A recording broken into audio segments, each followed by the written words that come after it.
Praise the lord. ఈ దిన దేవుని వాగ్దానము.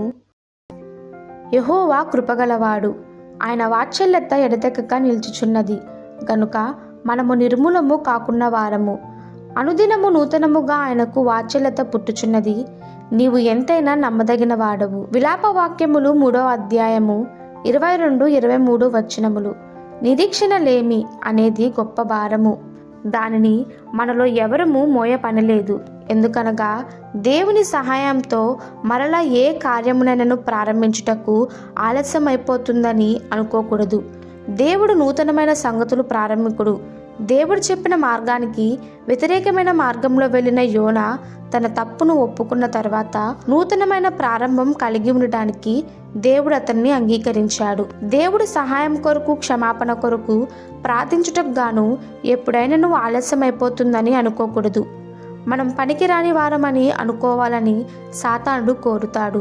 ఇంకా లాభం లేదు, అంతా అయిపోయింది అనే పదజాలు సాతానుకు ఎంతో ఇష్టము. ఇంకా పూర్తిగా అంతా ముగిసిపోయింది, నీవు తీసుకున్న తప్పుడు నిర్ణయాన్ని బట్టి ఎన్నడూ నీవు కోలుకోలేవు అని వాడు అంటాడు.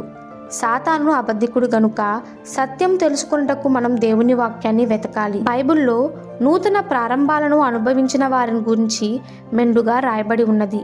యేసుక్రీస్తు మన సొంత రక్షకునిగా అంగీకరించుట నిజమైన నూతన ప్రారంభం. అందువలన మనం నూతన సృష్టిగా మారి నూతన మార్గంలో నడుచుకునే అవకాశం కలిగి ఉంటున్నాము. మనం మన మనసుల యందు దుర్కల్పం కలిగినప్పుడు ఎల్లప్పుడూ మార్పు చెందవలనని బైబిల్ బోధిస్తుంది. సత్య సంబంధము కలిగి ఉండుటకు లేక భవిష్యత్తు విషయమైన నిర్ణయం కలిగి ఉండుటకు ఇంకా ఆలస్యమైపోతున్న దుర్కల్పం లేక తలంపులు నీవు కలిగి ఉన్నట్లయితే దానిని నీవు వెంటనే మార్చుకోవాలి. నీ అనుభూతిని బట్టి కాక దేవుని వాక్యానుసారముగా ఆలోచించుటకు కోరుకొనుము.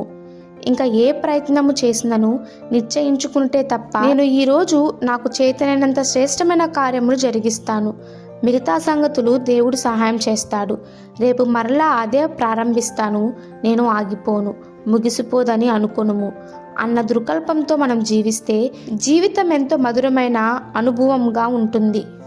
ఈ దిన దేవుని వాగ్దానము మనందరి జీవితంలో నెరవేరులాగున ప్రభు కృప మనకి తోడై ఉండునుగాక. ఆమెన్. God bless you.